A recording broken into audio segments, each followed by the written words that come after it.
ছাত্র জনতার গণবিক্ষোভের মুখে ৫ আগস্ট প্রধানমন্ত্রী পদ থেকে পদত্যাগ করে ভারতে পালিয়েছেন শেখ হাসিনা। সরকার পতনের পর মুক্তি পেয়ে এক ভিডিও বার্তায় প্রতিশোধের রাজনীতি পরিহারের বার্তা দেন বিএনপি চেয়ারপারসন বেগম খালেদা জিয়া।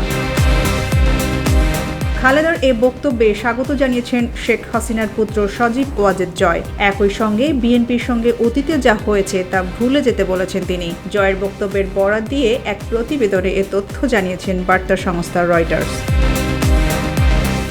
বর্তমানে মার্কিন যুক্তরাষ্ট্রের ওয়াশিংটনে অবস্থান করছেন জয়। কোটা সংস্কার আন্দোলনের নিষ্ঠুর বল প্রয়োগ এবং দমন পীড়নের পর তা রূপ নেয় সরকার পতনের দাবিতে। শেষ পর্যন্ত আন্দোলনের মুখে আর টিকতে পারেনি আওয়ামী লীগ সরকার। এরপর থেকে দলের হয়ে বিভিন্ন বিদেশি সংবাদ মাধ্যমে কথা বলেছেন জয়।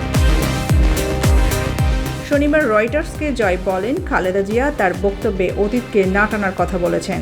এটা শুনে আমি খুব খুশি হয়েছি। আসুন আমরা অতীতকে ভুলে যাই, প্রতিশোধের রাজনীতি পরিহার করি। তা জাতীয় ঐক্য, সরকার হোক বা অন্য কিছু হোক।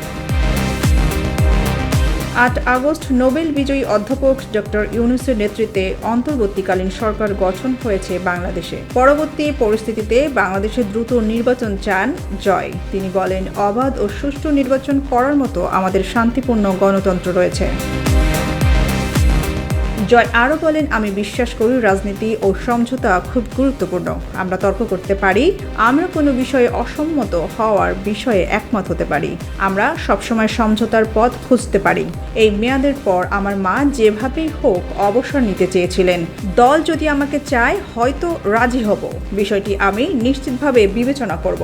রয়টার্সের এই সাক্ষাৎকারে তার মা শেখ হাসিনা প্রধানমন্ত্রী থেকে আনুষ্ঠানিকভাবে পদত্যাগ করেননি বলেও দাবি করেন জয়। যদিও এর আগে ডয়েচে লেভেলের সঙ্গে অন্য এক সাক্ষাৎকারে জয় বলেন, শেখ হাসিনা পদত্যাগ করেছেন এবং আন্দোলনকারীদের বিক্ষোভের মুখে ভারতে যেতে বাধ্য হয়েছেন।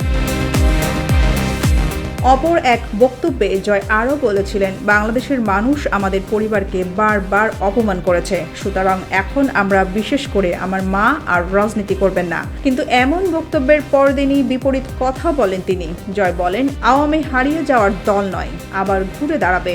এমনকি নেতা কর্মীদের শান্ত থেকে আগামী দিনের জন্য প্রস্তুতি নিতেও বলেন তিনি।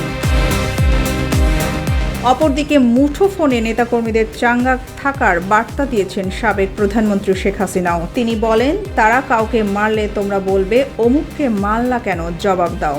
আর তোমরা সব সময় সেফ থেকে আন্দোলন চালিয়ে যাবা। সোনিয়া খান, খবর সংযোগ।